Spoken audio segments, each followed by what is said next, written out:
pledge allegiance to the flag of the United States of America and to the republic for which it stands, one nation, under God, indivisible, with liberty and justice for all.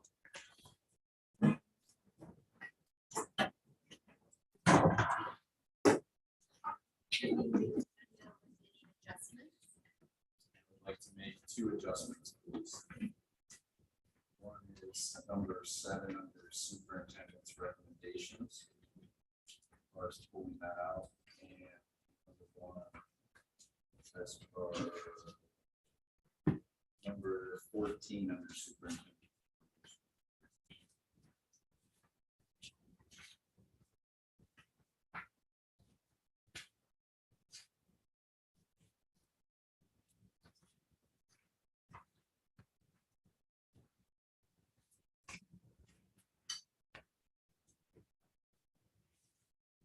That's moved by Amy. I'll second. Roll call. The agenda was adjustments number 7 and number 14. Discussion. Is there a discussion? Mr. Fisher? Yes. Mr. Mayfinder? Yes. Ms. Thomas? Yes. Ms. Ebrahim? Yes. Ms. Williams? Yes. Approve the board minutes for our first 2022 and first 2023. Discussion?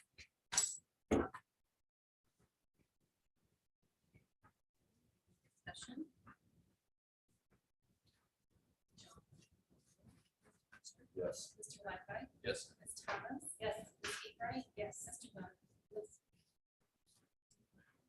Mr. Bud? Yes. Yes. Yes. All right. Motion carries. Next, OSBA Business Honor Roll Recognition, Board of Food Service and Great Stuff Community Markets, and Mike is gonna handle that part. All right. Well, thanks everyone. To give a little background, the Ohio School Board Association allows each school board to recognize local businesses that help out in some way or another. And it is just our responsibility in order to write a nomination when it comes to it.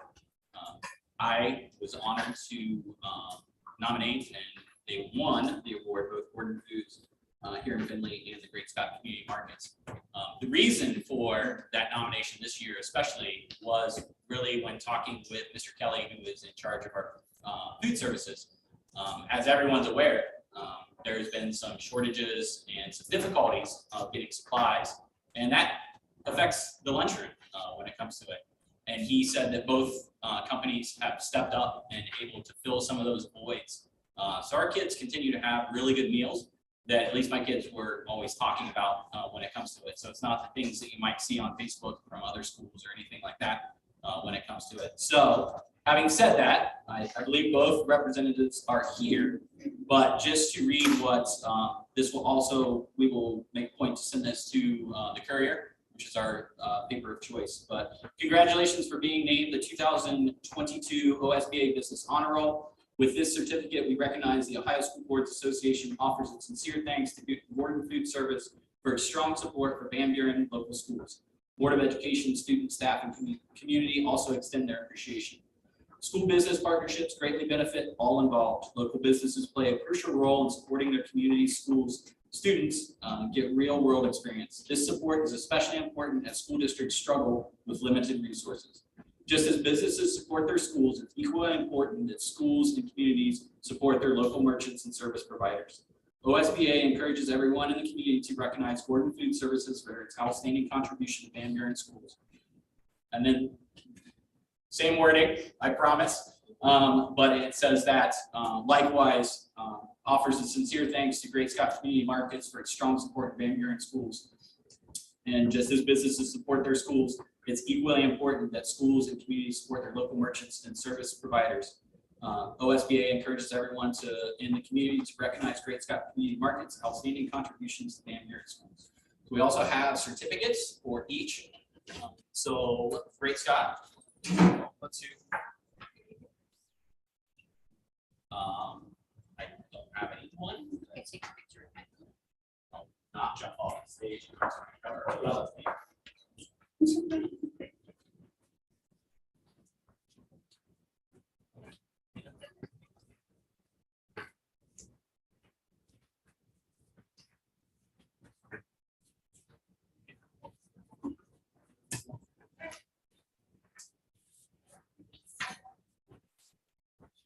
Professional. I will do my best. This way. All right, 1, 2, 3. Thank you so much.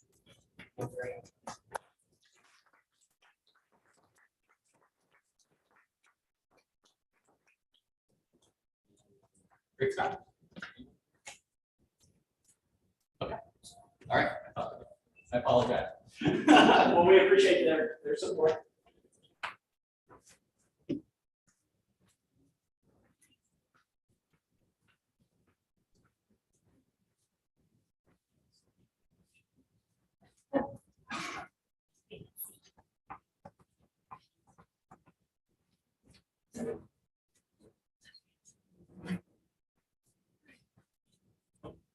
Okay, so next is our visitors' comments, and we do have, I believe we have 2 people that are speaking from LifeWise, and each of you will get 5 minutes to address the board. Thank you. How would you like to sit, stand? No, we have a mic right here. I'm multitasking. Yes, Okay, he said I can dance if I want, so I don't know if you want me to do that. Okay, maybe I'll stand this way so I can see everyone. Okay, first of all, good evening to all of you and to the board, and I just want to say thank you to the board for serving our community and for serving our children. And also thank you for allowing LifeWise to be here tonight, myself and Sandy Steiner.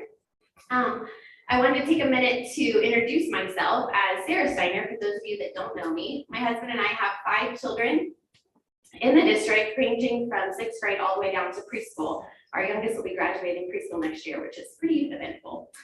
We've loved being part of the Van Buren community for the past 7 years, and we have a great relationship with and a great experience with the staff in this elementary, and just now stepping our toes into the middle school with 6th grade, but we really enjoyed the experience we've had so far with teachers and staff.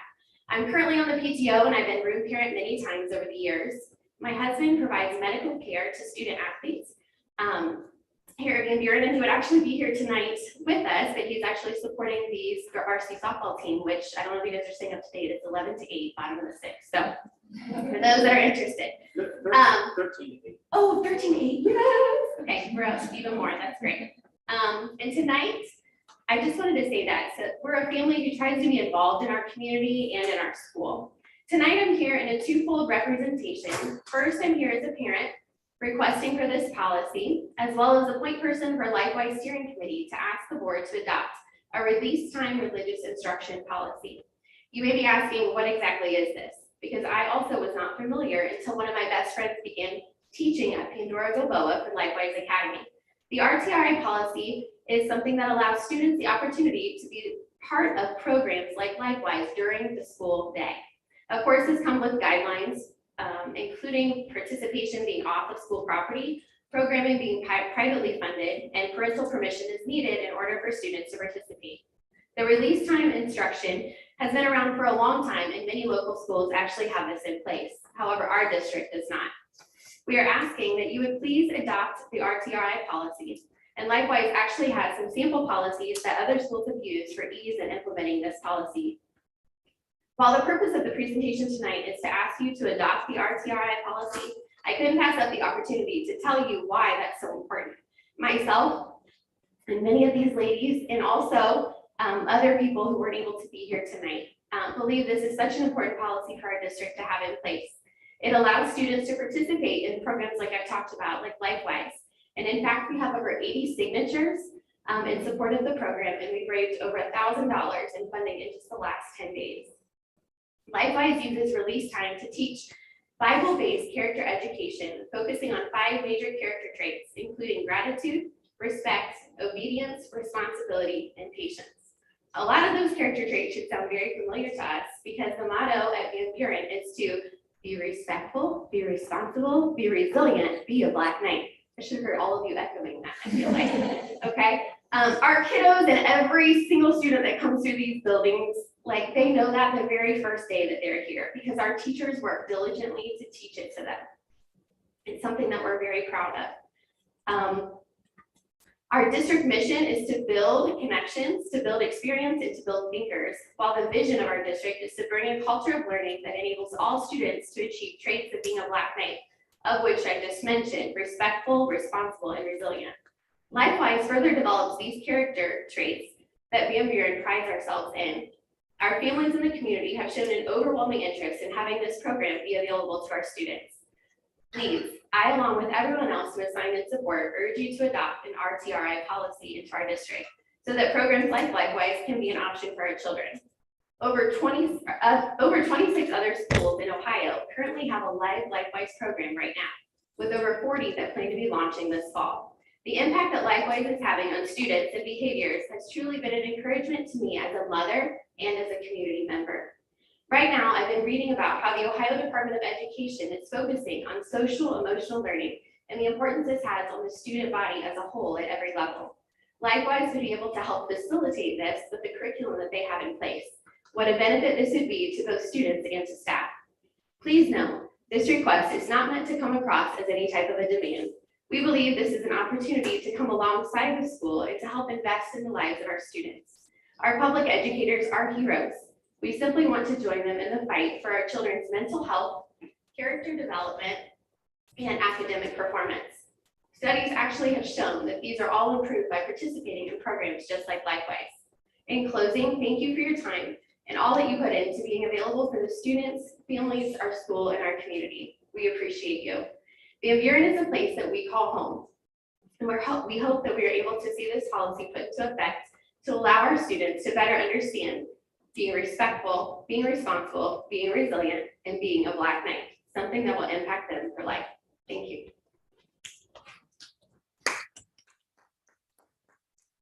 There's Sandy Steiner, if you're not related. I was just about ready to say, we share the same last name, but we are not related. And I don't even know if I even need to say anything because I think she pretty much handled all of it. But as Sarah said, my name's Sandy Steiner, and I'm here on behalf of Likewise Academy as a local representative. And I'm also the Likewise Academy director for Pandora Gilboa. And so I just wanted to share a little bit of the details as far as PG goes, because we've had a very successful Likewise program for the past 2 years. We offer classes for kindergarten through 8th grade. And this last year we had 170 students enrolled for our classes. So it's been extremely impactful. And I can certainly speak on behalf of our administration that they are very pleased and very thankful to have Likewise at our school. We have a great working relationship and they just love to have that option for our students. Like Sarah's request, we're just asking for you to adopt the release time religious instruction, also called Rtri policy. And I did leave a folder up there right next to the superintendent. There you go. You're welcome to, if you open that on the, I believe it's the left side of the folder, there's a copy of Patrick Henry's release time policy. PG's looks almost identical. Most of the release time policies in Ohio look exactly like that. Maybe a few words are different, but that's just an option for you to look at. And then right behind that policy is the state legislature. So again, if you're somebody that, obviously we would never ask you to do anything illegal, but if you're somebody that would like to geek out on some of the legal things, those are in there as well. As the state policy spells out, and you're welcome to read through that. And we'll also make sure that we send you all digital copies of all of the papers that are in the folder. There are some samples of superintendent approvals, schedule ideas, all kinds of information in there that for the sake of time, I just can't go over all of them right now. And as someone that's worked with several communities as well as in my own school, there are a few things that I wanted to clarify a little bit that Sarah mentioned as well. This isn't a new policy. The Supreme Court actually reinstated this and has kept this going since 1952. So release time has actually been going for 70 years, and some schools in our area have a release time policy that they have been utilizing for several years. So again, it's not anything new. We would never ask you to do anything that is not legal. And LifeWise especially does everything extremely with excellence, and all that we do, from the curriculum to scheduling to all aspects of the program are just fantastic. So to share a little bit about LifeWise specifically, it is a Bible-based release time with an emphasis on character development. So just like Sarah mentioned, all of those core character qualities that we find to be so important, like respect and honesty and trustworthiness, are things that these students are taught. They're also taught biblical history and the life of Jesus, and through the biblical teaching, they learn all of those great character qualities. And as educators, you guys know for sure that when you instate character qualities, you have increased academic performance, more stability with the students, improved mental health, overall relationships just improve altogether. I know for PG locally, our teachers have said we get to spend less time disciplining and redirecting because these kids are implementing some of the things that they're learning, and they have more time to teach the kids.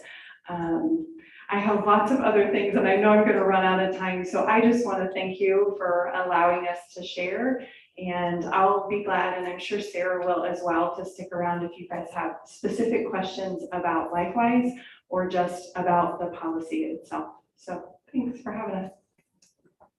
Thank you both for coming and presenting. We appreciate it. What we'll do is we'll go over the information, we'll get our policy committee together.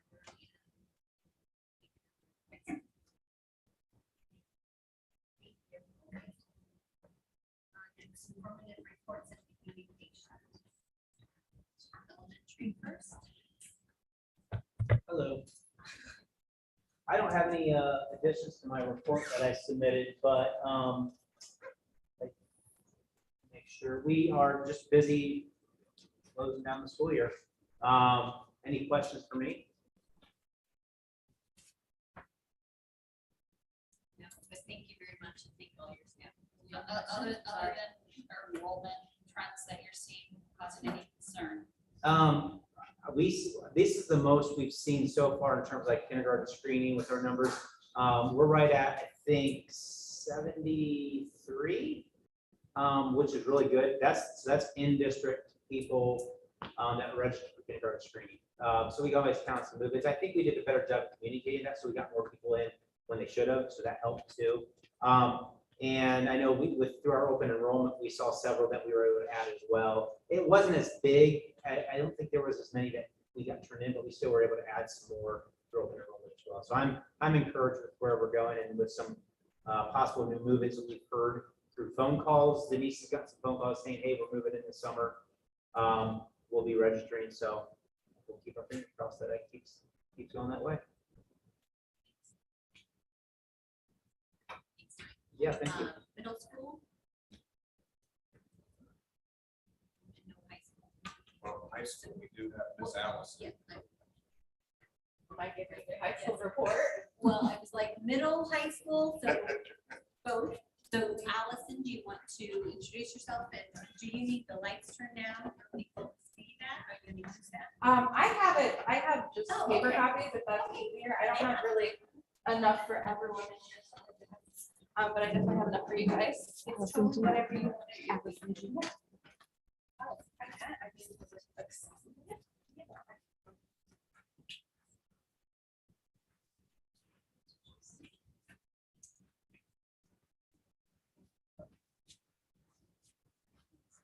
There's not really great place to stand.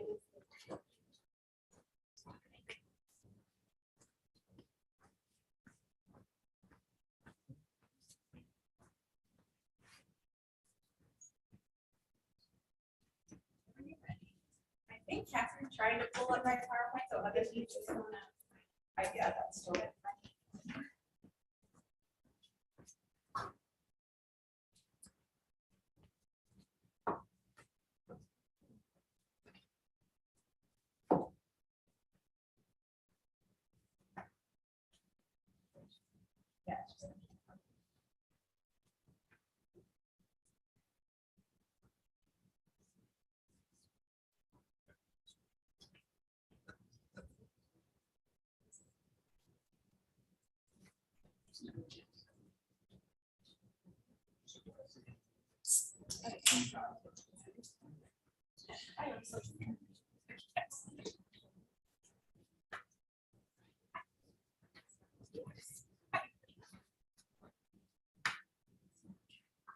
Yep.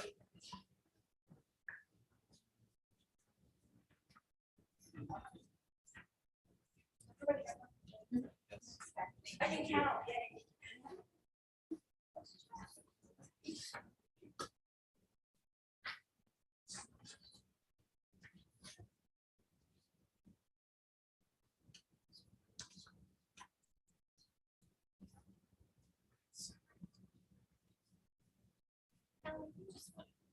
So, yeah, that's fine. Okay.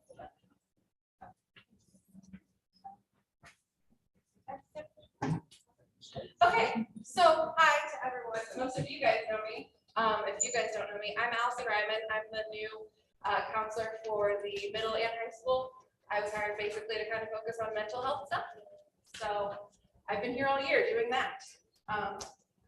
So to start with, I kind of gave you guys all a little handout of all of the data that I have for this year. To start with, what I first started with on the first page was just talking about how many students I've seen for any form of mental health. So, and that's for anyone that I've seen once up to seen all year. So 26% of our students have come in to see me for a mental health issue. Of that number, 29% is middle school, so 65 out of our 226 kids. And then for middle school, it's 84 out of our 344 kids, or 24%. So middle school utilizes me a little bit more, which is middle school. So I don't think that's a surprise for anyone. So I'm pleasantly surprised by that number. I always am a little nervous starting in a new district, thinking not many will want to come to me. So I'm glad that we've had enough come in to say there's somebody to talk to. So that's good at least. And obviously the numbers kind of throughout the different grades pretty equal. We've got still a little higher, but yeah. And then on the next page, we go into my suicide assessment. So I wanted to kind of get that out of the way to start with, because I know it's not something we all love to hear about, but and this actually is an accurate number because I did this data last week and we have 2 this week. So we had 22 suicide assessments that I've had to give to middle and high schoolers throughout the entire year. So that's 6 through 12. You can see that is how your graph looks in the county sites. The yellow would be the ones that were low, orange is moderate, red is high. To break that down a little bit, if you go to the very last 2 pages, you will see the actual rating scale that I use. So it's called the Columbia Suicide Severity Rating Scale. And the colors match up. So basically all, if you are saying yes to the questions, that's kind of getting you higher on the scale. So if they answer yes to just the first 2 and no to the rest, they're low risk. If they go on and answer yes to 1 more, they're moderate risk. And then they keep saying yes, basically, it ends up at high risk. And then on the next page is what I do for all of that. So basically, ignore the colors on this. This is actually just lined up with the colors that I use in my little folder that has my whole protocol. But this kind of just what we do with each one of them. So low risk, we always call the parents for all of them. Anytime I give a suicide assessment, I go to let them know. For low risk, we usually call the parent. I usually like to keep the kid in there so we can all kind of talk together on the phone. And once the kids feel better, we send them back to class, usually with a plan for parents to either seek outside counseling or for them to start seeing things more regularly. When it comes to moderate risk, we usually have the parent come right in. So we kind of let them know over the phone that I had to give a suicide assessment, they were moderate risks, and that requires the parent to come in and talk with me. So the parent will come in, we'll meet, we'll talk together with the student, and from there they will go home and just kind of take a mental health day. And from there, just kind of come up with a plan with that. So anytime a parent comes in, have them sign a parent plan of action, which usually is like getting them in to see a doctor, their own medicine, getting in to see a mental health counselor outside of school, that sort of thing. And then for high risk, that's obviously the most severe. So when we have parents come in, our plan always is they need to go see a medical professional that moment. I want to push that a little bit. Usually if we do, I usually just kind of say, unfortunately, it's a safety issue, so if you can't trust that you're going to take your kid, then I have to call children's services.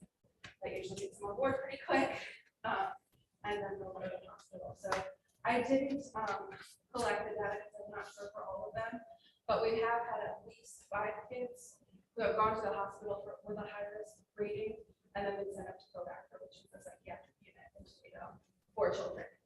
So I would say I've had a lot of need for some mental health help, especially when it comes to the suicide ideation. A lot of the thoughts of suicide, a lot of the thoughts of just not wanting to be here anymore, which has been, a lot. And like I said, this is 22. I've actually had to do 2 more this week, both were low risk. So I just didn't add it to the data that are going to go out. So any questions on that one? I think that's a lot of information I just poured on you guys. So I just have one from a number standpoint. Yeah. So if I did the math right, which you can correct me, but Yeah. about 1 out of every 5 visits you have is suicide. I'm not a math person. So I mean, but from the first page, you gave us 65 in middle school and 84, so that's like 149. I'm a math guy, but Sure. so then 22 of those were suicide, so it comes out to a little bit under. So yes and no. So Okay. the 26% would be counting the kids I see once and the kids I see every single week, all the way up to the kids I see a few times a week. So I saw more than 126 kids this year. I saw, actually that's later in, but I usually see around 40 kids. So I just Distinct kids, like, okay, so, like, You see yeah, where I'm I at? know what you're saying. okay. So- No, that's okay. Yeah. You're doing a great job. And Yeah. I want to tell you right up front, I love the data. This is what I want to see. Okay. It makes me very pleased to see that we're taking this section so seriously. Good. And so what Mike is saying is this number in the front of 65 and 84, Yes, those are individual distinct children. yes. And you may see of that 65, you may see them Multiple one times. time or 40 Yes, times. okay. Yeah, I'm getting your so math now. yeah, so that's Yes. where the 149 is. Yes. So then Correct. 22 of those students were suicide when you put this together. Out of the distinct 140 kids. Not completely, because there are some suicide assessments that were for a Okay. child multiple times. Okay, So I that's, can get you that. no, that's exact fine. I was answer. just seeing, that's where I got the 1 and 5. Yes. If that 22 was 22 assessments Individual. or yes. 22 it's individuals. It's Those one- were assessments, so I Okay. should clarify that, yeah. Still doesn't matter, it's super important. Yes. I appreciate what you're doing. I'm Yeah. just seeing just how, to put it a Yes. different way, if it truly was 1 and 5 visits that you received. then, wow. Yes, yeah, no, so I would say out of those 22 assessments, there were probably, just trying to go off the top of my head, I can go back and look, maybe 3 kids that had a couple, Right. and I know of 1 that had 3. No, So- that's fine, yeah. Okay, That just kind of was increasing in severity each time. No. thank you for the clarification on that. Yeah. So. Moving on to the counseling referrals, that's the next one. So this is specifically our referrals that we get from staff. So we've got 61 throughout the year, and that is, basically the teacher decided to go on, put in a referral through our system. It's the same thing that we use for our positive referrals. They just put counseling instead, and then we collect that data. So obviously, it's not a fully all-encompassing number because I have a lot of teachers who don't use that quite yet. A lot of us just stop by and say, "This is a kid." So hopefully, in the future, I'll try to do a little better. But we have a lot of girls and things like that. But of those that were submitted, we had 61. And then for the referred issues, they can select multiples. So that's why the numbers don't add up. So somebody could put in a referral and say, Johnny needs to be seen for emotional, social, and coalition. So, Would that be one referral? what, Would that be multiple? that would be one referral. Yeah. And same question, is that referral to be for the same student? Yes, yeah, so there, and I know there definitely are some referrals that are for the same kid. Some different teachers. Yeah. Going on, this is just looking at the severity that's collected from those referrals. Basically, we just have them select 1 through 4, so that way I kind of know how soon I need to get to it.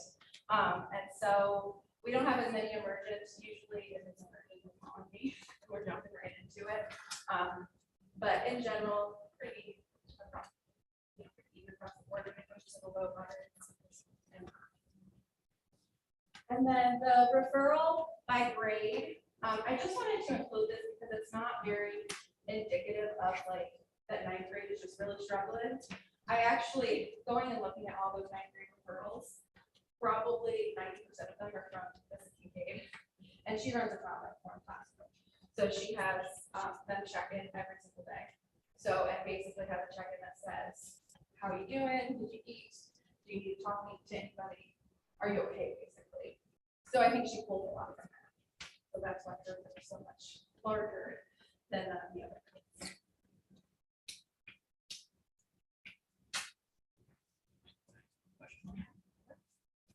Once again, still great information. So majority of your 7th grade are walk-ins then, because I see on the referral, 7th grade is one of your lower referrals, but 7th grade is one of your larger students that you see. Yeah. So that it's a lot more walk-ins. for Yes. those. Okay. Yeah. Good. My middle schooler are a lot of walk-ins Okay. because their problems are the most important problems in the world. Right. That is true. Well, I'm just seeing if that's kind of what you're feeling as well, because that's definitely what your data is showing. Yeah, absolutely. Yeah. And then that kind of ties into my next one. So this is kind of my average week. So I go into any given week with around 10 to 15, 10 to 20 appointments, it's usually around 15 that are already scheduled. So those are my kids that I see every week, kids that yeah, every week, every other week, things like that, where they're just set on my schedule every week. And then in general, I see about 35 to 40 students a week, and that's kind of those 15 original kids that I have in general. And then kids have the ability to make their own appointments online, so they can just go and schedule an appointment. And then they also can just come in or send an email or pop in and say, "Hey, can you meet with me?" And then also just crisis emergency situations where they come in and are crying or having some kind of panic attack or something like that. So by the end of the week, I've usually seen about 55.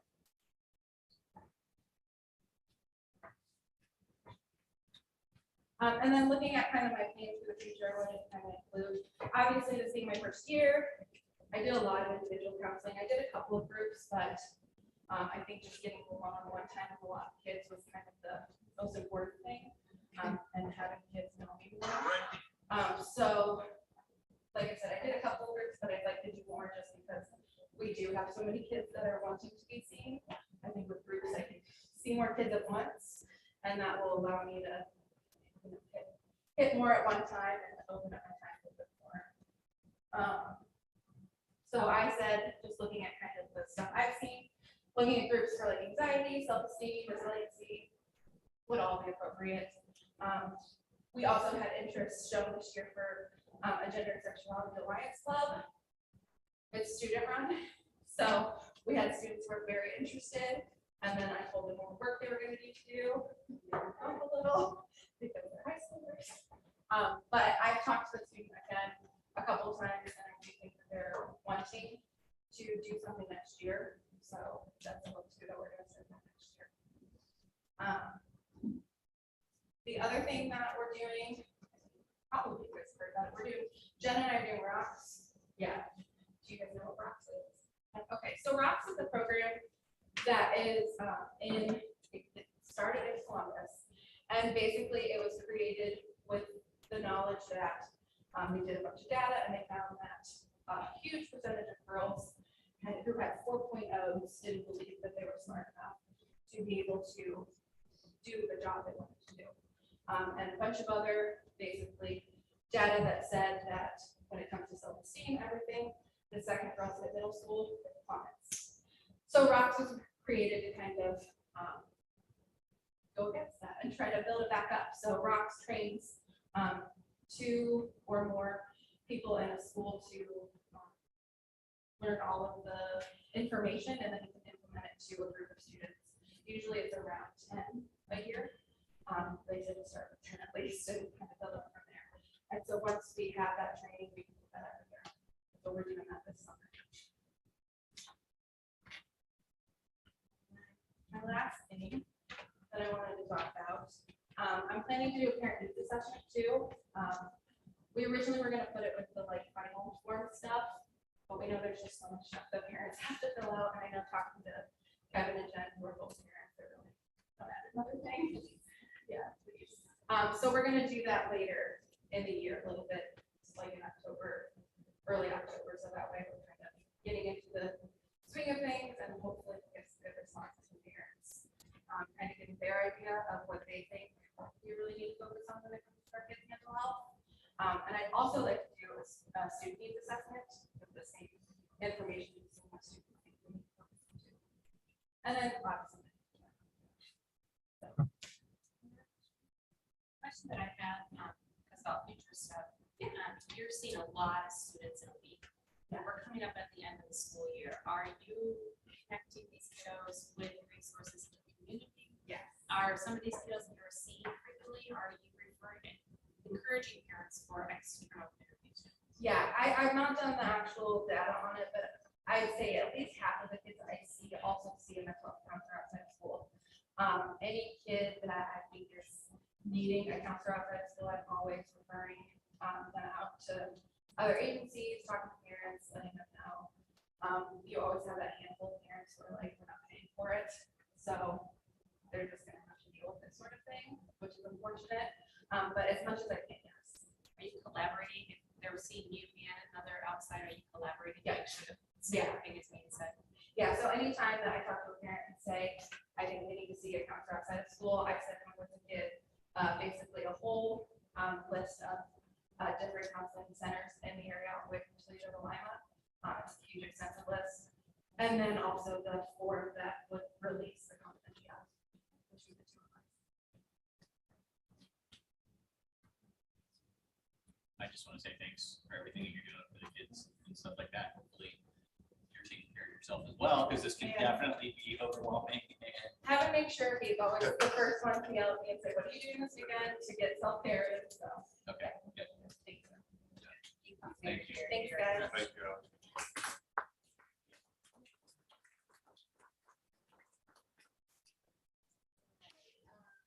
BBA highlights. Oh, that's fine. Sorry, it's my fault. I feel like most of you know me. I'm an elementary intervention specialist. So on behalf of the union, just want to say negotiations went well. We're glad to get our contract up for another 3 years. Special thank you to Mr. Bloom for your 2 years of service. We appreciate everything that you've done for us.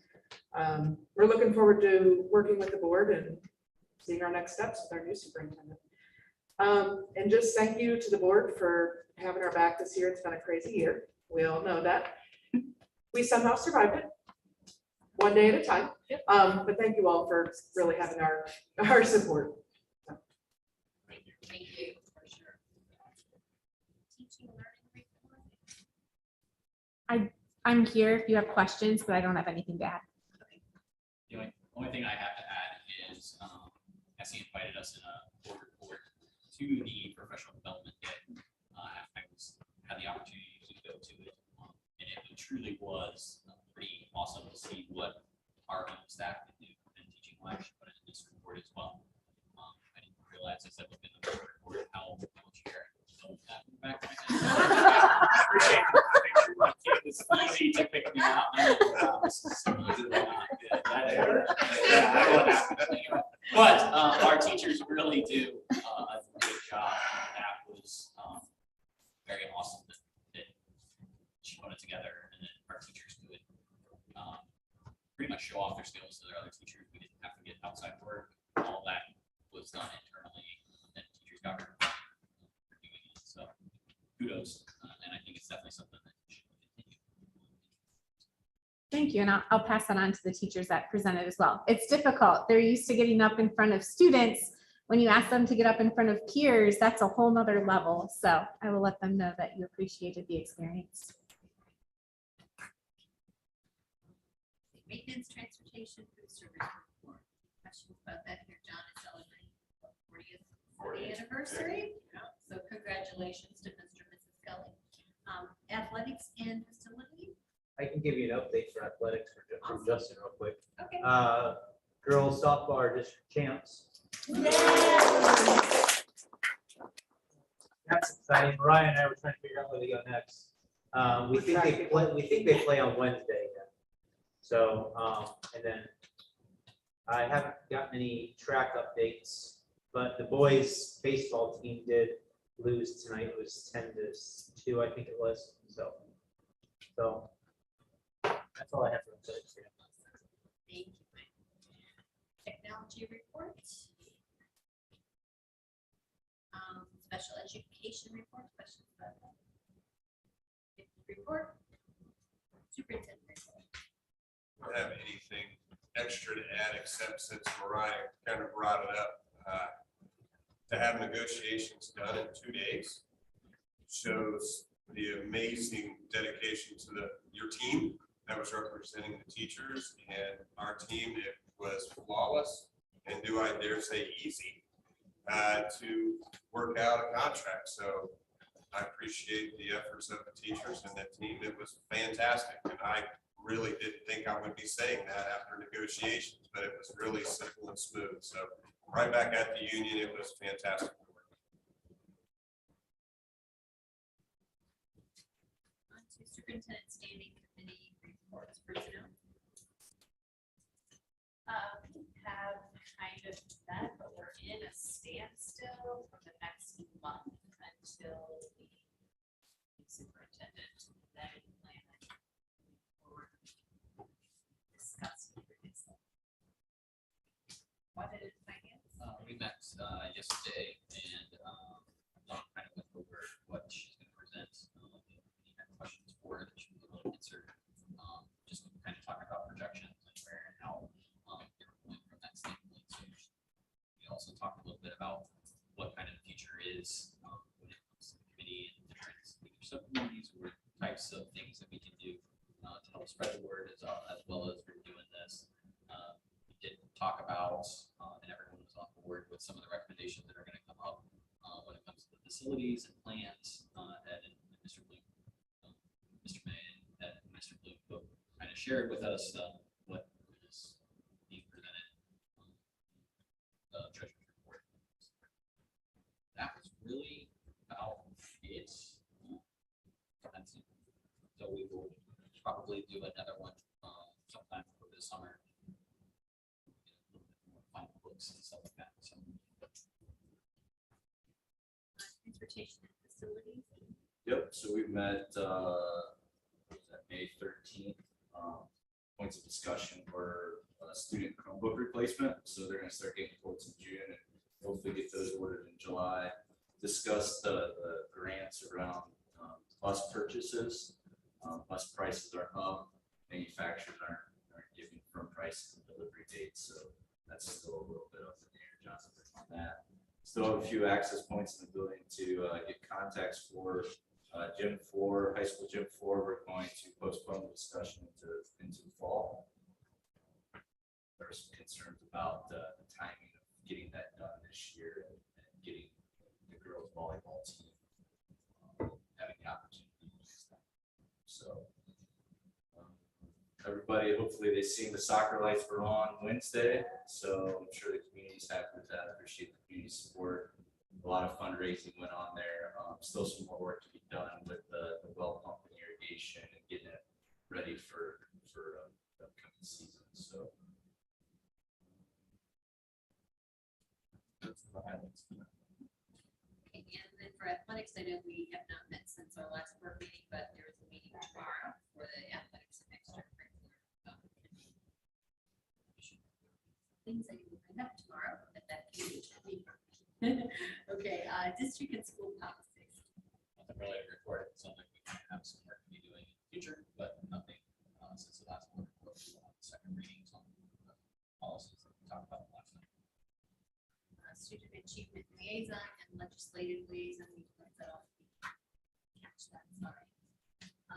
One thing, Ohio Fair School Funding Summit, Old Angie Schools has invited people from Urine Board and administrators to come to the funding summit. It's held on Tuesday, June the 7th, beginning at 9 a.m. at the high school in the center of Ohio.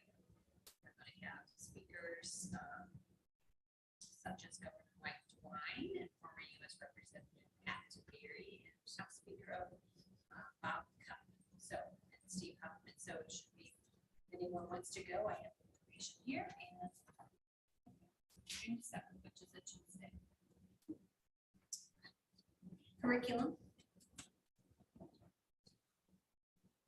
So, Okay, so curriculum was a kind of a split meeting in that regard. So got hopefully the same message twice. Okay. Sure. So when it comes to it, when it came to it, what they went over was district-wide, what our goals were when it comes to the quests and action statements. They're really putting together kind of what the framework looks like on creating education and what kind of how the teachers are teaching and what goes on in their classroom to try to get everyone kind of on the same page in that regard. That'll be something I'll roll out to the teachers throughout the summer or in a professional development day, which is something that Mrs. Schaefer is going to get to us as well if we want to attend in live when it comes to it. They talked briefly about being plan, what it looked like. Elementary wise, one of the big things is obviously the winter's reading, and we looked at heard about that, how that is going, and some changes that might be made to it. Not that we're going away from it completely, but trying to make sure everybody's utilizing it for the best outcomes for our students. So I think more will come to the board about some recommendations in June, but know that what I heard, everyone on the curriculum was okay with it in that regards. The other big thing that they talked about is just what classroom sizes look like, what's good for the kids, how that's going to look. We do have more students coming in. They tried the 3 sections. That grade is actually increasing in numbers, and really the recommendation is it's better for at least what I heard from the educational literature is better for teachers to kind of be consistent than moving. The numbers of kids to teachers might not be as important, but us moving that teacher around all the time really has more of an impact on. I'm a second grade teacher this year, and now I'm in 5th grade, and now I'm back to 1st, and just it kind of messes with that. So that's why the curriculum stood by the recommendation that we're going, which moving to 4 sections in all of the areas in our student school. Hopefully meet the numbers that Dawn keeps us on, which we can talk about what that number is, but so far we're going to meet that okay. Middle school, high school, just really talking about what their direction is going to be. So it's all laid out when it comes to a math being a big focus in the middle school.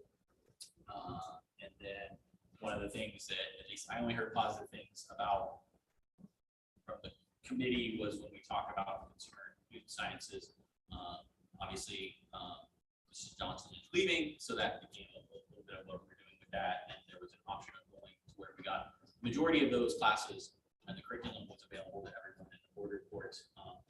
Moving to a little bit of an agricultural science learning with pairing with one of our strengths already in our high school, but then picking up some other things that you can think of when it comes to both consumer sciences as well as science. What I said is, if you go and talk to a county extension agent, they're going to be able to tell you everything from livestock to canning to food. It's amazing. So it kind of just fits into where it doesn't have to be this just consumer or food science and health. Help me with this one. Food science and technology. Thank you. So it doesn't have to just stay in there. So that was presented to the curriculum committee. Feedback was positive. I think what added to that key is that I was impressed with the amount of people that got involved. You're talking about Millstream, was Cassie, Kevin, our ag department, a lot of people got involved and collaborated on coming up with this plan. And I thought that was a really good element. So it sounded like it was very thorough in the thought process and understanding that there might be some loss, but there might be a lot of potential gain, especially added to our ag program, which you can't get at Mill Street. Thank you. Any old business? All right, and John, would you like to review the trend? Yes. Okay. The first item is just a regular finance report for the close of April. I'm just going to highlight a few items. We're just really pushing to the end of the fiscal year at this point. We're definitely moving along. I can't believe that we're already essentially at the end of May. We've included the 5-year forecast tonight. That will actually be submitted to the state before the end of May. This is our second in this fiscal year that we're submitting. So we're always due in November and May. The variables of the forecast continue to change and expand, and some of them are actually moving on us. Used to be, I'm gonna date myself at this point. Used to be, if you had a really solid idea of what your most recent history was, and there was a few additional assumptions, and forecast almost wrote itself. And there are so many different changes now, especially with House Bill 110, and how every time we get paid, our state foundation changes some. The hugest change this year is the change from ADM to actual enrollment in the building. So that's something that we're kind of tracking as it morphs through this year. We know it's actually passed into law in the early summer, but the real essential changes didn't happen until January. So to kind of make some of those adjustments mid-year has kind of been a challenge. So I feel we're in a pretty good spot as far as the forecast itself, but we'll talk about that in a minute. 2021 audit, as you know, it has been released. There was really no surprises in the audit, but we had no findings for recovering or management recommendations. So there were 2 management comments that we had anticipated, but definitely a real great outcome overall for the audit for fiscal year 21. This spring has been crazy busy in the treasurer's office. Like Mariah and Brian have noted, we just finished the negotiations with BBA. There was a summary in for your packet this evening. The OPC negotiations are moving forward, and hopefully we'll be wrapping those up soon. Facilities committee is working on several projects. You'll see an exhibit regarding that this evening as well.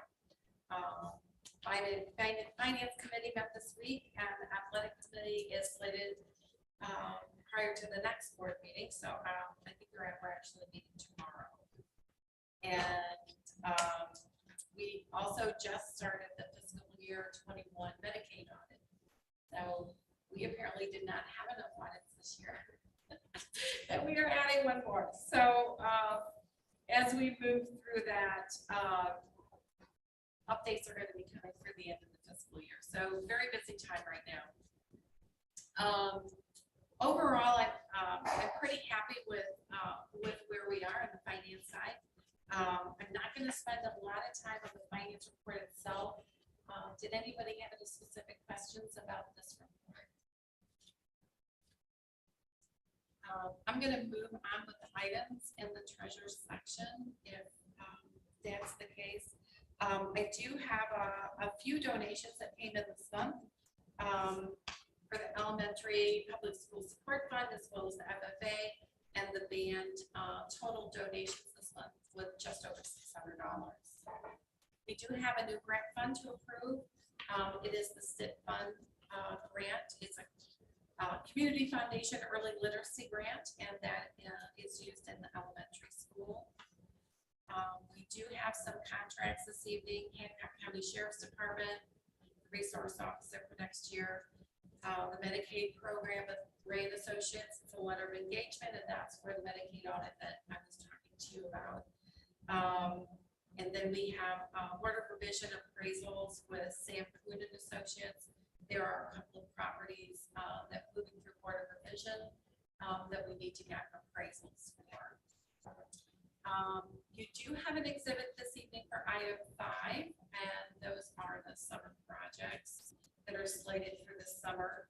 And as we talked about for the last couple of months, this is for the PI funding as well as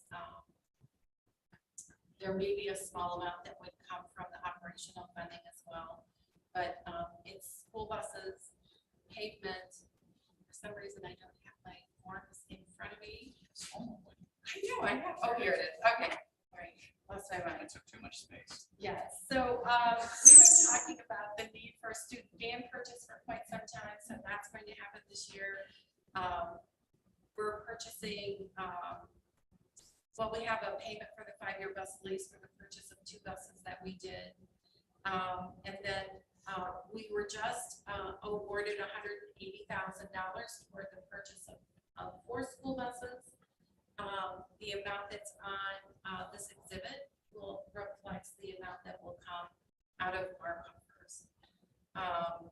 We are struggling with buses right now because the prices are going up. We have some maintenance and upkeep of the fields. We have the athletic irrigation that's slated for this year. I believe it's soccer, baseball, softball, and that will complete the irrigation for those. We also have some Leecher and High School basket repairs and maintenance with Farnham. We have about $20,000 in Chromebooks that are slated to be purchased this year. We have an E-rate network project that is being completed. And then we also have some facilities maintenance. The roofing project with Duralast, this is the next portion of that project. This is actually a piece that's left over from last year. We knew it was going to be basically a 2-step project. There is a lease agreement payment for the high school commons project. We have some repair maintenance for the HVAC. The elementary playground project. The elementary carpet replacement. I believe that's 4 rooms. The elementary playground project. That moved its way up on our necessity list because there is no drainage underneath the playground. And so all of the mulch and the dirt turned into kind of a pit. So what it's going to do is take all of that old mulch out, put in the drainage, and then replace the playground area for the kids. And then we are starting the first phase of the pavement project for the parking lots. And we know that that is probably long. That was your 2-minute warning. That's my 2-minute warning. That's time, right? Right time. I just want to make a comment. So, all of that stuff is presented in the facilities committee.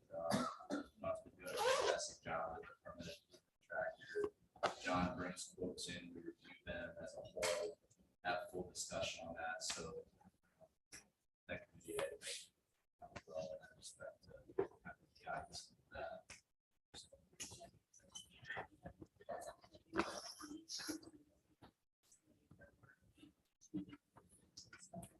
I mean, as far as facilities with the actual. Put that together list. We don't want to say that list. Like Like buckets and that kind of, yeah. Yeah. We're gonna talk about buckets That is tomorrow, such aren't we? a- Yes, Oh, yes, okay. yes, tomorrow, yes, yes. And that's a very interesting comment because it's also overlapping with the finance and audit committee, and the folks in the finance and audit committee are interested in seeing the Would it be worth maybe having a special board meeting to kind of bring those committees together to guess, more open discussion on those topics. I mean, what's the board's appetite for that? Yeah, see, I think it's good to be able to show how all the money goes.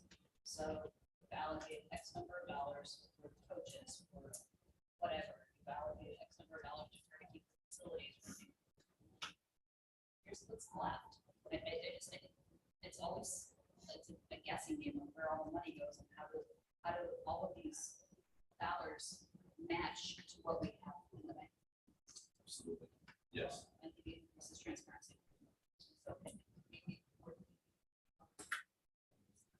No, I think it would be great to take those and take, again, I call buckets, but separate them into buckets, and kind of, you know, what's allocated to this program, this program, and this program, so you can kind of watch it and see what it takes to run each individual program, as far as that.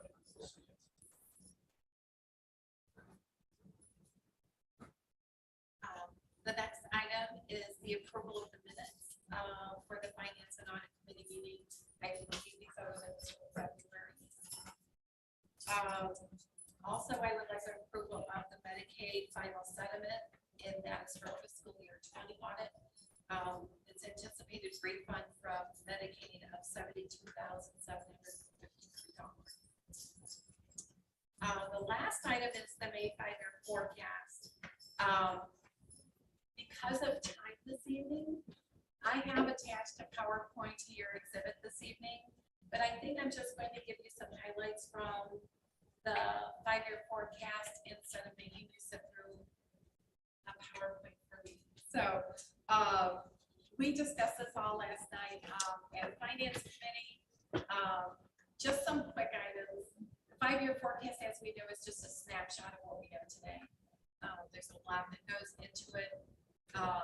We know that as you move further to the right on the forecast, the less reliable those numbers are going to be, because especially for where we're at in the biennial funding cycle from the state, it is 2 biennial budget funding cycles that you're seeing on that forecast. And as we know, we're not sure from time to time what the state is going to do in that regard. So the forecast has 2 specific sections. It's broken apart into revenues and expenses.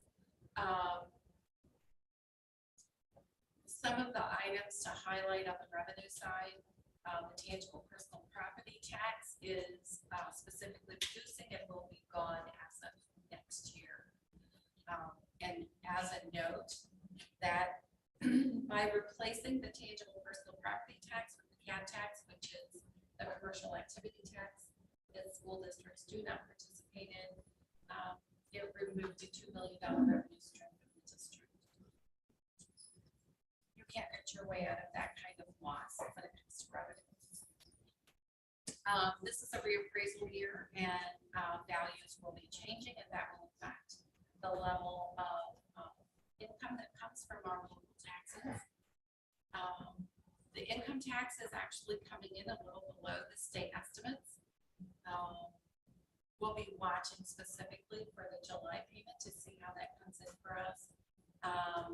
We also had, when it came to real estate taxes this year, we had a pretty sizable amount in local delinquencies. So we're watching that figure as well. Because of these factors, I mean, it makes our commercial participation in the border revision process very important. Hopefully, we will not, as a district, lose the ability to actually look at those larger commercial cases in that arena. On the expense side, we're still working on the ESC reductions. We're just not there yet. We are definitely working through a process with a lot of special education services, and hopefully we'll be able to take some additional services in-house next year. But it's a process, and we're working through that. Some of the salary increases that you're noting on there, I've worked in the assumptions from what we have seen come out of negotiations, and I made some guesses about what we're going to do with the classified union, and we did offset a portion of that as well. The good part about this, I know that this board specifically has in the past liked to track the True Days cash. We are well above the GFOA recommendations of 60 days cash on hand. That's achieved throughout this one. Trying to think if there's anything else specifically that we really needed to talk to.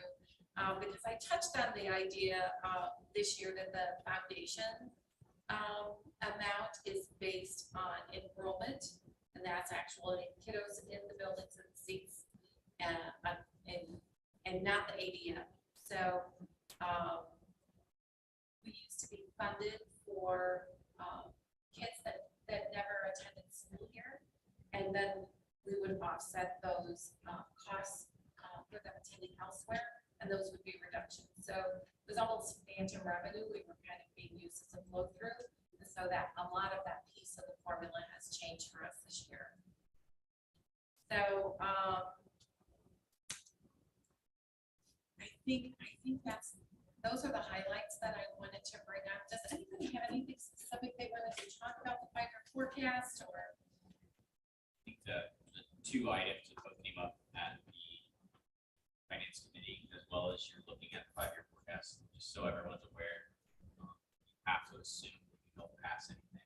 So all those, as we're looking at our emergency levy, as well as the income tax levy, you'll see some drastic drop-offs closer to the 25-26, and that's because the assumption is that we don't renew those, which we will obviously try for the emergency for sure, and then in some form or another when it comes to the income tax, we'll look at that. But those are dates that we as a board, both the whole board, not necessarily this one because some of us might not be here, but as well as the finance committee needs to star those years, because we really would rather, I would rather not see us have to go on the ballot in spring and fall, because the way it fell this year, or sorry, not this year, when we passed them the previous time, that's how it had to happen, and it was asking kind of a lot from the community. So I think we need to be aware of that and make sure that when it's time that we can try to renew those, that we do it in a timely manner where we don't are waiting until either the last try or where it lines up to where it's going from there. The other thing is we will have more information next year for us to see how our income tax is coming. We will have to, as a board, make a consideration of what is the rate look like. Is it going to be the same? Big changes. Those we are blessed that the community's giving, but we don't want to ask for too much from that side. So know that that's kind of a roller coaster this year, as Don put in there, and it's kind of weird how it looks in the 5-year forecast because we don't necessarily know for sure. But next year would be probably the year that we'll have some really good information to know how that income tax is doing and what it looks like for our community, if we renew or if we change it in some way for a new one. So just know that we probably should pay attention to those dates. That makes sense. And so that's fine. Questions, comments? Thank you, Dawn, very much. So can we motion to approve treasurer's report financial items number 1 through? Thank you. Second. And so can we have a roll call? Mr. Fisher? Yes. Mr. Mayfinder? Yes. Ms. Thomas? Yes. Ms. Ebright? Yes. Ms. Williams? Yes. Thank you. Motion passes. Superintendent's recommendation. I will make a motion to approve items 1, 2, 3, 4, 5, 8, 9, 10, 11, 12, 13, 15, 16. The 6th pool? The 6th is here. We'll put 6.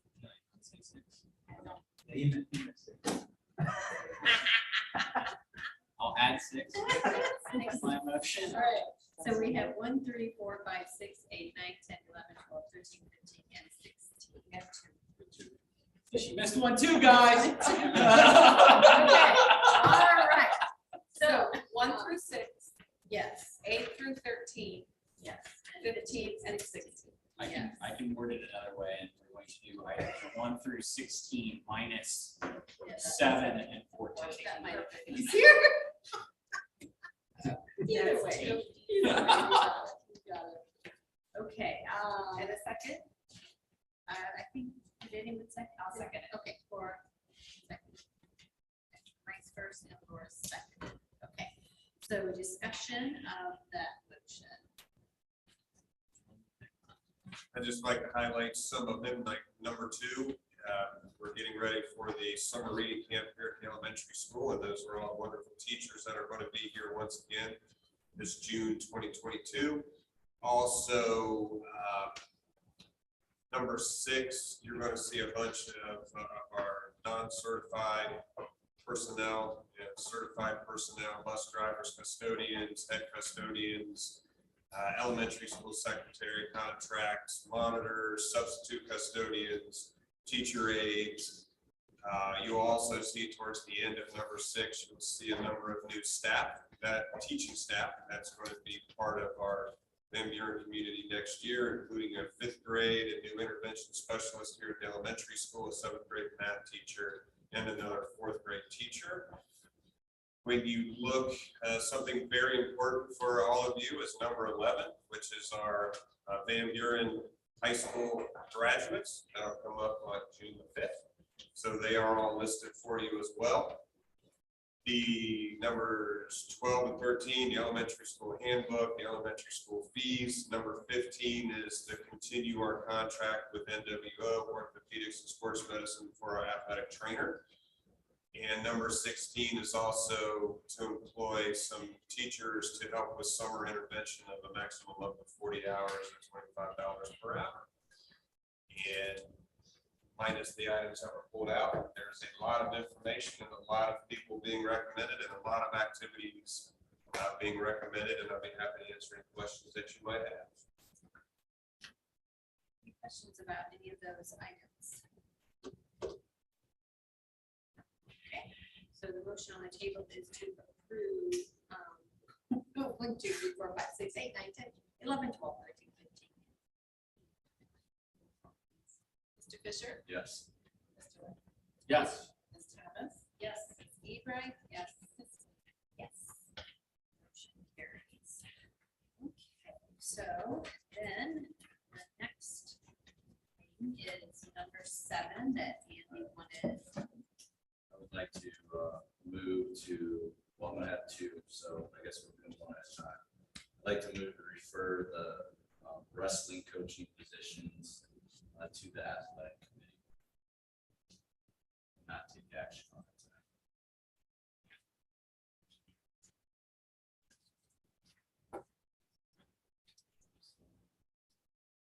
Page 8. That's at the very end, right before number 8. Looks like when you're fine with everything at 7. I'm gonna have 2 and then 7. I want to do them separately. Separate discussion. That's the catch. If I have to do them both now. Okay. What else? Oh, I'm going to. What can I? Oh, yeah. Yep. I'd also like. Confused by what else in 7. Okay, I'd also like to move the basketball coaching, boys basketball coaching, for that to athletic committee. That discussion. That's- After discussion. Okay. Well, I guess you have a motion.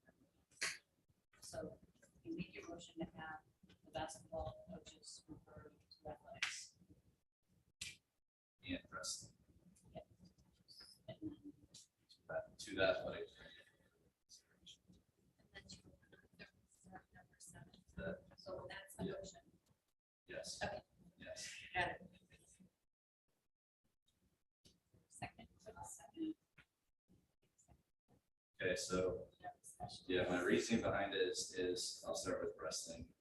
We've made a precedent board, or consistent precedent board, that when we are looking in the future at hiring varsity coaching positions, that there is a prudent selection process, interview process. That, to my knowledge, that did not occur here.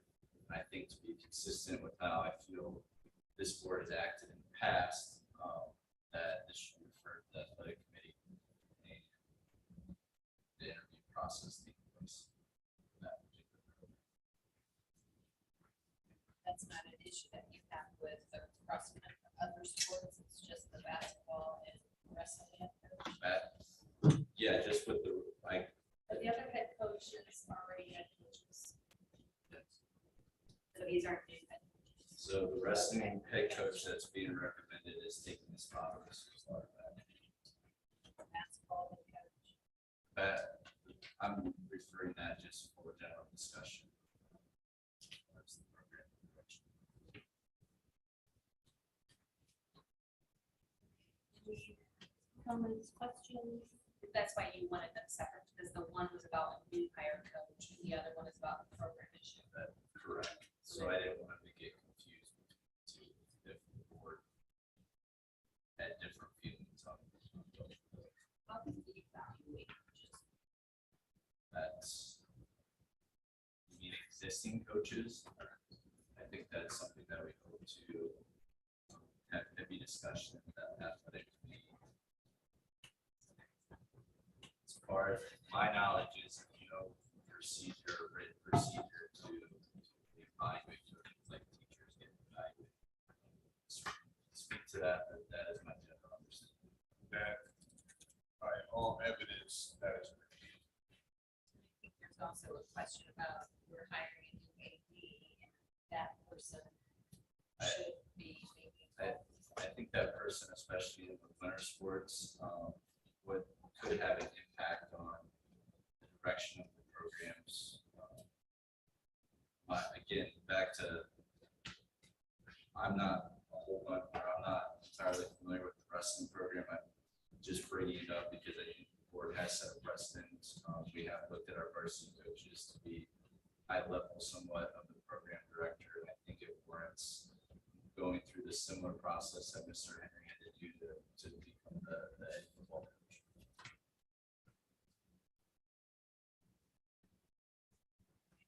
Special. So my question is, why would we refer all of it back to the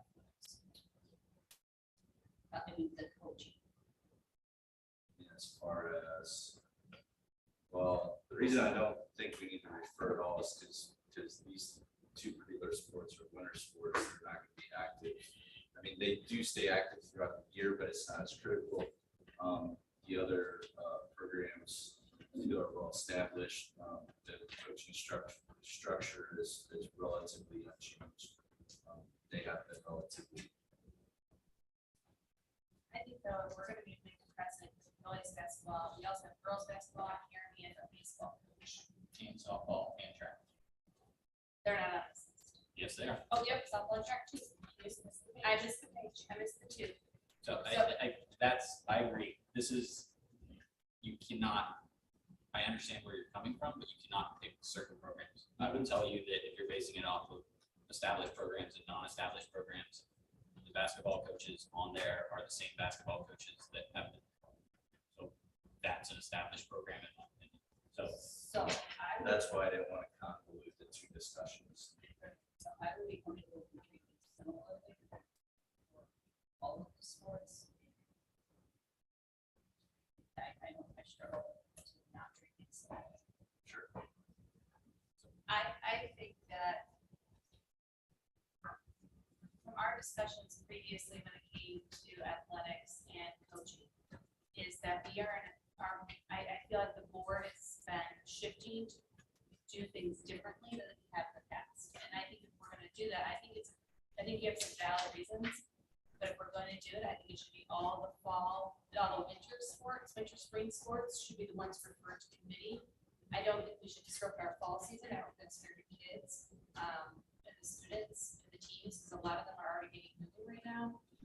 But, setting that precedent going forward, that we do this in the fall, spring sports, that knowing in the fall, spring, we'll do like spring, winter, spring sports do that now, knowing that the fall sports will go through this process in the winter, spring. So long as we are not getting into to, it's not our purview. Correct. And that's all I care about is that, but if there, I don't know how the recommendations.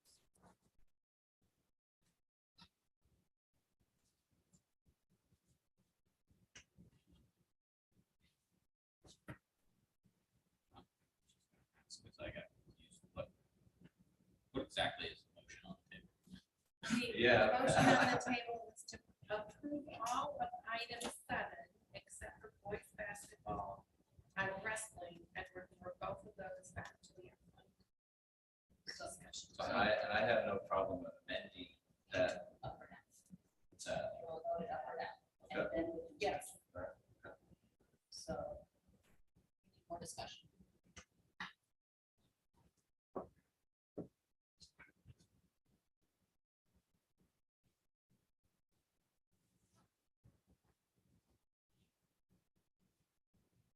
I think we just do it. Well, no, I'm sitting here going, I don't know if that's a legal motion that was made.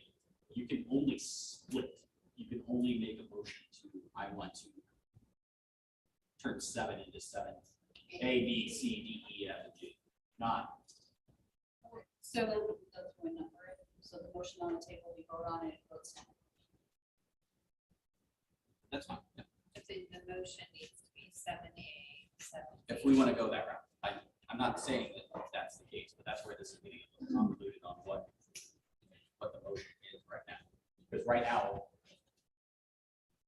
Okay, so right now I would say that we need to call a roll on the motion that is currently on the table, which is remove basketball boys and wrestling. once again, this is where this gets a little convoluted. I'm not trying to be mean when it comes to this. This is a superintendent's recommendation. So this also comes into play with contracts, which then comes into play of how the vote goes. So I just want to make sure that we are going to do this correctly when it comes to that. I have no problem postponing it, Mike, if you want to call Jen, the attorney, and have her on the phone to figure this out, I have no problem with that.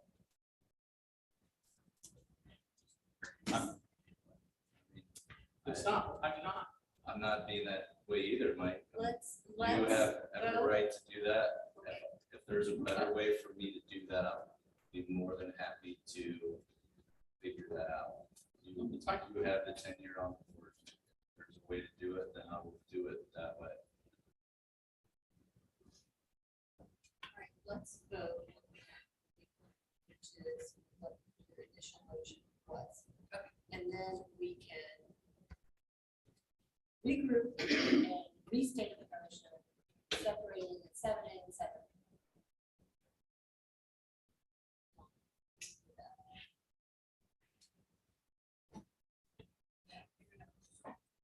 Let's just vote it. Mr. Fisher, Yes. Mr. Lyman. No. Ms. Ebright.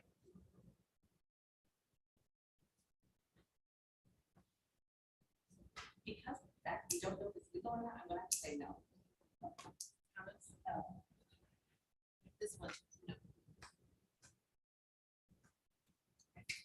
So let's make a motion that we take our agenda for 7 and create. Okay, which is what, 7? Just call that campus 7A. It's called.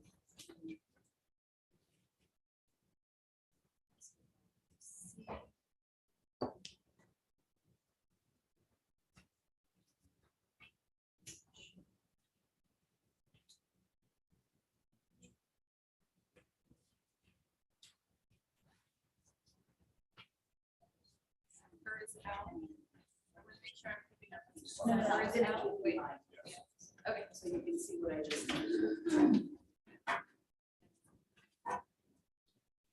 Okay, we ended up the same way, so we're good. All right. Yes. So it's 7C. It's all the things that are not. Got it. 7C, what's the last? P is your ending letter. C. Okay. Lay down. Look over. Okay. A is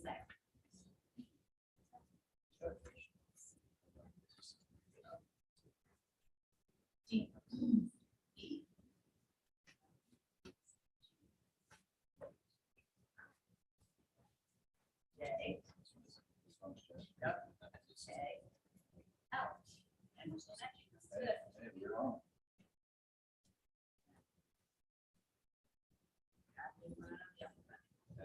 Should have done with AA. There's always a. Yeah. Okay, so your motion is. I will second breaking it down. So now we can vote on that. We now have a motion to break down 7 into That's 7, right. 8 through. I will second that. Any discussion? Excellent, no, good. Vote. Let's go. Mr. Fisher. Yes. Mr. Whitehead. Yes. Ms. Ebrard. Yes. Ms. Thomas. Yes. Ms. Lynn. Yes. Okay. So the next motion is going to be handy for 7C and 7D. Well, can we do? We'll just go down in order, because that's what we Okay. started. So I make a motion to approve 7A.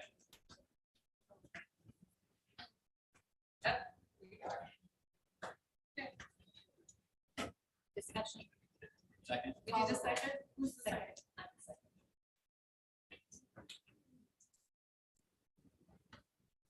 Mr. Fisher. Yes. Mr. Whitehead. Yes. Ms. Ebrard. Yes. Ms. Towns. Yes. Ms. Williams. Yes. Motion carries. Next motion.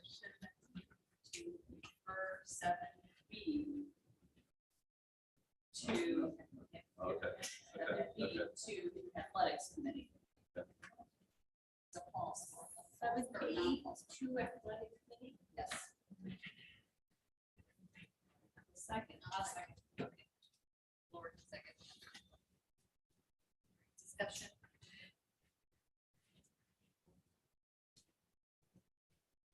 Okay. Mr. Fisher. Yes. Mr. Whitehead. No. Ms. Ebrard. Yes. Ms. Thomas. Yes. Ms.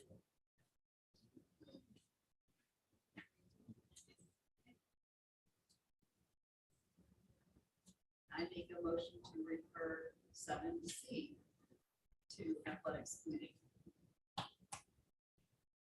Second. Oh, sorry. But you're asking. Any discussion about that? Mr. Fisher. Yes. Mr. Whitehead. No. Ms. Ebrard. Yes. Ms. Towns. Yes. Ms. Williams. No.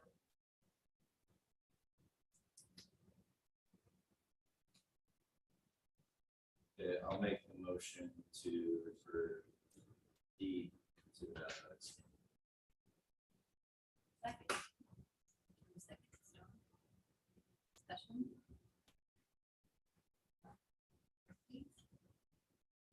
Mr. Fisher. Yes. Mr. Whitehead. No. Ms. Ebrard. Yes. Ms. Towns. Yes. Ms. Williams.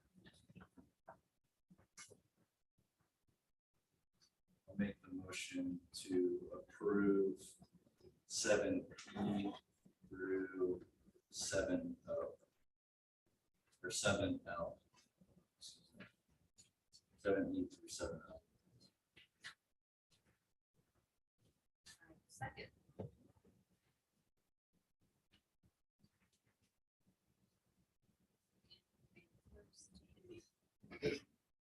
Discussion. Down goes to soccer.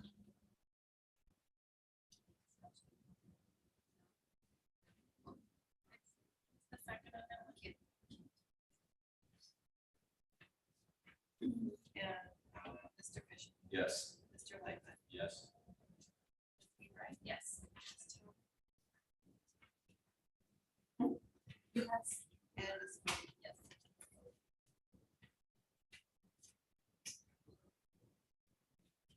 I'll make the motion. Move to refer 7M and 7N to the athletics committee.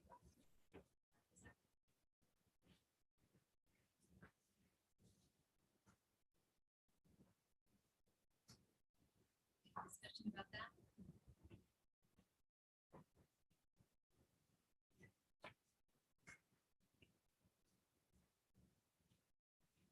Mr. Fisher. Yes. Mr. Whitehead. No. Ms. Ebrard. Yes. Ms. Thomas. Yes. Ms. Williams.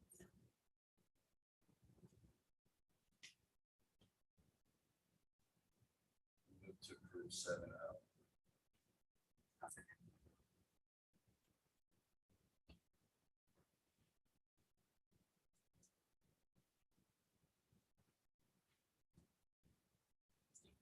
Yes.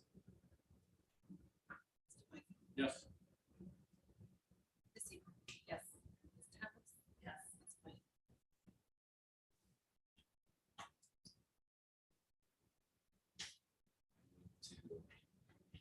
For 7G to that notice.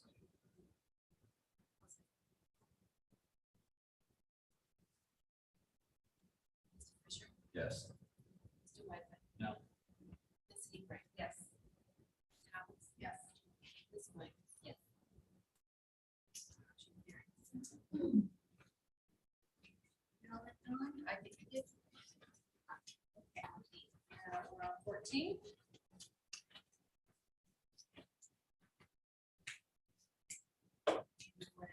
Oh, yeah. Sorry.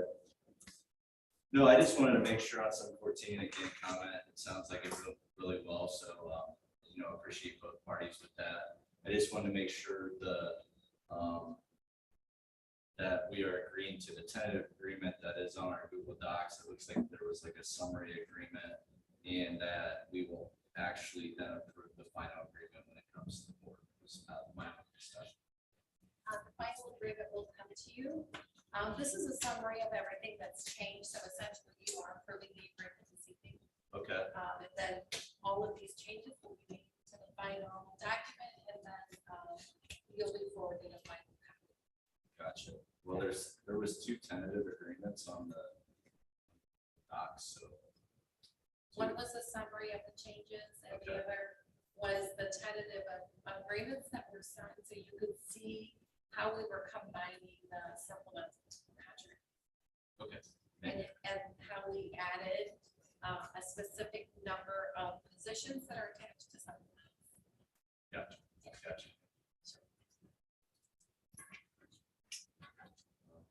I'll move to approve number 14. Superintendent's recommendation.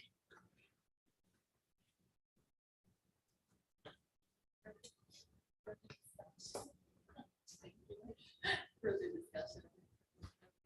Okay. Mr.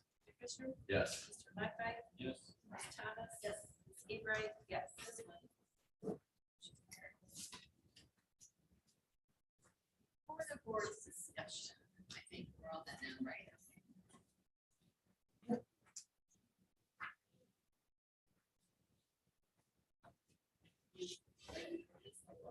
It's just a second read, so Oh, there that's right it. now, yeah, Okay. there's something that we have to take action on.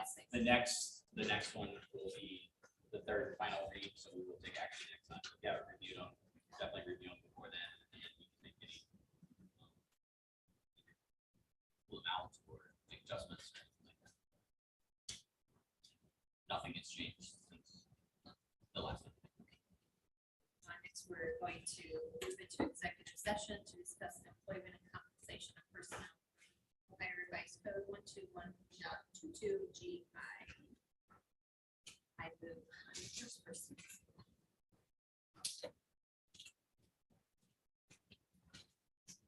Discussion about that, anybody? Mr. Fisher? Yes. Mr. Whitehead? Yes. Ms. Thomas? Yes. Ms. Hebrink? Yes. Ms. White? Yes. 36, that we're in executive session, we're not going to be making any decision votes or anything like that, so you don't need to stick around if you want to, certainly. Yeah, there won't be anything after executive session, it's what she's meeting, so we'll just adjourn the meeting, so there's no